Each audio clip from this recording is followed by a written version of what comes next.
How many times did he yell, cut the check? Cut the check. Cut the check. Boom. Cut the check. I've really lost count on that one. And it's lunch, which is like very stressful for the 80s when they hear him yell that because they're like, no, it's not. It's not lunch yet. My favorite thing that he does is when he gets a note, he'll take in the note and then he'll go, watch this. And I've now started doing that on other sets and people are like, I was working with someone, an older actor the other day, and I did that, and she was like, oh my God, that's the most attractive thing I've ever seen anyone do. I was like, tell me about it. I learned it from Anthony Mackie. Stephanie, thank you so much for sharing your time with us today on the Movie Podcast. We were so lucky to actually be at the set visit last September. It's crazy to think it's almost been a year already since we were sitting down talking about what to expect for this season. I think the biggest thing, moving to Toronto for this season, this is where we're from. It's great to have you shooting here.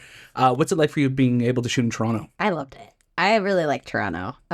Toronto. You got Thank nailed you. it. You Thank nailed you. it. I loved the people. I loved the neighborhoods. I loved all the city parks. I just love the pride that people have here when they're from here. I love how international the city is. It seems to be really accepting of immigrants. Not all places are.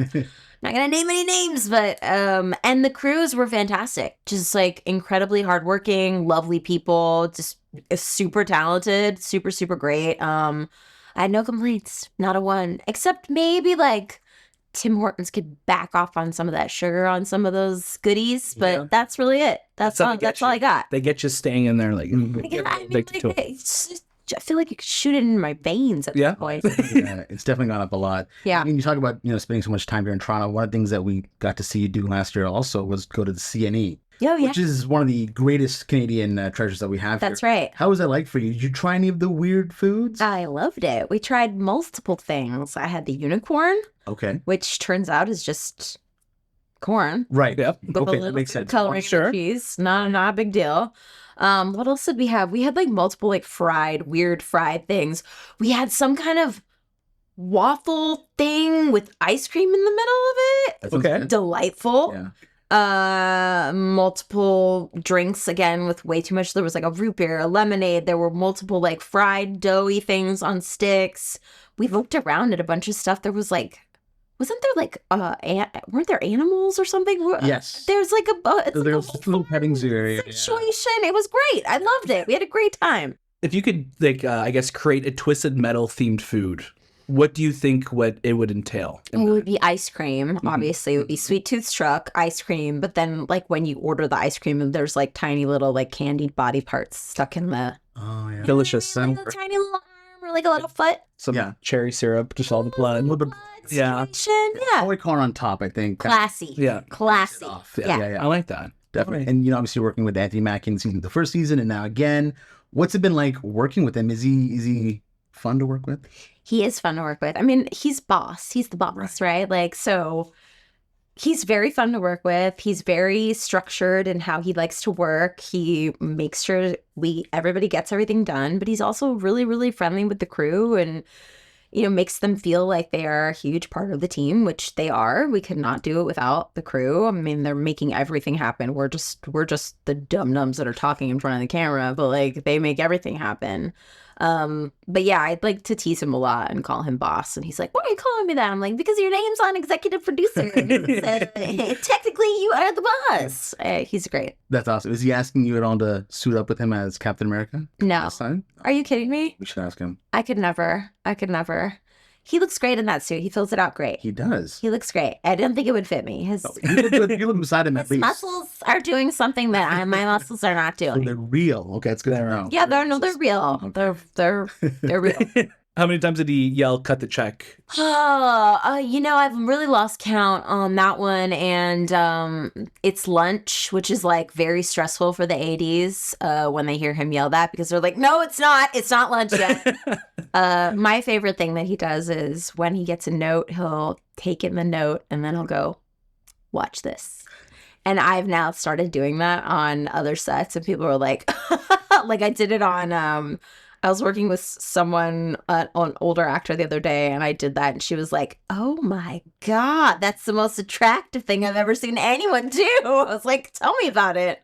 I learned it from Anthony Mackie. Now, getting to do some driving, you do a lot of driving in the series. What's that training like to get behind the wheel and, do some crazy stuff? Because there's some crazy shit this season, especially. It's fast, and it's, a lot of it is kind of weirdly instinctual. They'll give you... We're driving some, but the scary driving takes place with the pod car drivers, which is, I'm sure you guys have heard it explained or seen it, but it's the all of the vehicles, like guts, are connected to a driver that's driving on top of the vehicle. So really all you have to do is memorize your driving pattern, act while you're pretending to drive, and then correctly move your body when the car moves and not lose your lunch, which is actually kind of tricky to do when you're, 65 miles an hour around the corner. But it's really fun too. Yeah. It's really, really fun. And like, I don't know, I really trust our stunt coordinators. I feel like they would never ask me to do something that was dangerous. They would never put me in harm's way.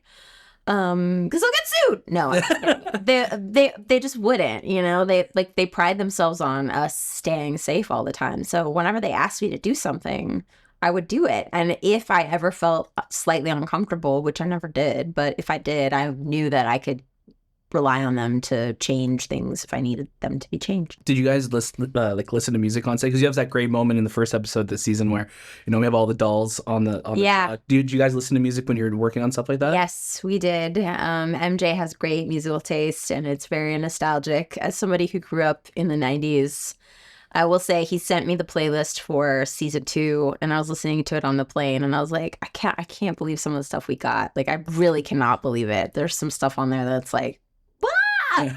And some real bangers from my high school days, which I think is like a part of the element of the show, the nostalgia of that time period, right? Like you see, even in the first season when that Evanescence song plays, it's like, it feels like a joke at first. And then by the time the song is over, it's like getting you in the feels. You're not even really sure why, right?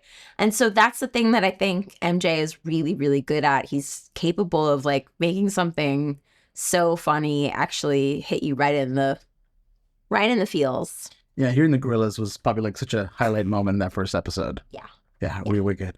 Very cool. The first season had such a phenomenal reception to it. Every con that we'd go to, whether it was in Brazil, Mexico, anywhere, people were just so excited about Twisted Metal. That's cool. What are you really hoping that people kind of take away from season 2?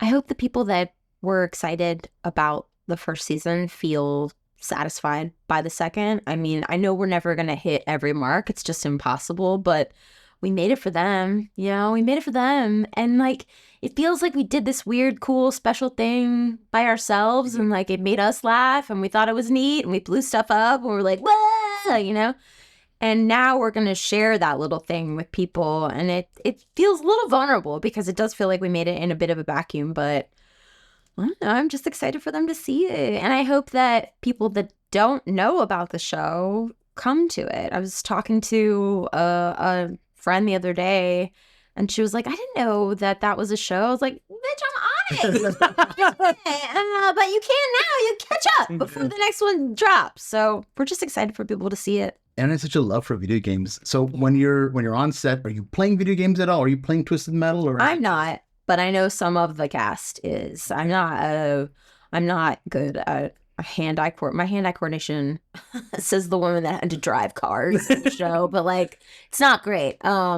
But I know some of the cast is like big, huge fans of the show, and like, some of our guest cast for the second season was like losing their minds that they were actually like getting to suit up as some of these characters, and I'm like, I was chuffed for them, really, really excited for them. Do you have what coming into season 2 with Quiet, where are we finding her at the beginning of this season? What are your hopes for where she's going to go this season? Yeah, well, she's with the dolls, right? So she was a prisoner of the dolls, but now it seems like she's really like kind of made a bit of a makeshift family with them. Mm-hmm. But I think she wants more than necessarily what they want. She wants, this is a world where like the rich people really have it good. They're behind the walls. They've got clean water. They've got toilet paper, right? Yeah. And the have-nots have nothing, right? And so that gap, that divide between the two is really important to her. She's trying to figure out how to close that gap. And the tournament is it seems like the quickest and easiest way to do it because your wish comes true. Calypso's giving you your greatest wish, right? And so what they don't know and what we all know as audience members is that when Calypso grants wishes, they're not always granted in the way that you want them to be. Mm-hmm. So what follows is who's going to win the tournament and how is their wish going to be granted and what's going to happen when it is. And all of that stuff is unknowns, right? And Quiet's in this really strange place where she's learned to trust John, but can she really trust anybody else? Is she able to let other people in that way? Is she going to be sort of dazzled by all of the like magician elements of Calypso like we saw she was in the first season, right? Like she's like, how is this happening? Where's the smoke coming from? What's going on? She kind of loves the show of it, right? And I think that that's reflective of like society right now is like, we really love a little razzle dazzle. We love a little sparkle. We love a little show, but sometimes we're not willing to like dig down deep and see what's behind it, because if we do, we might find out what we don't want is there. Yeah. And so like all of those questions kind of are part of the thematic elements that are mixed in and around us, crashing cars into each other and punching each other in the balls. I can relate, yeah. On that definitely relatable. But thank you again, Stephanie, so much. Of course. This show is so fantastic. You're so amazing. And everything that we've seen of yours, my wife and my sister-in-law are very jealous right now that I'm talking to you. So I get it. Tell them I said hi. I don't know. Thank you so much. Thank you. Thank you, guys. Thank you for your awesome questions.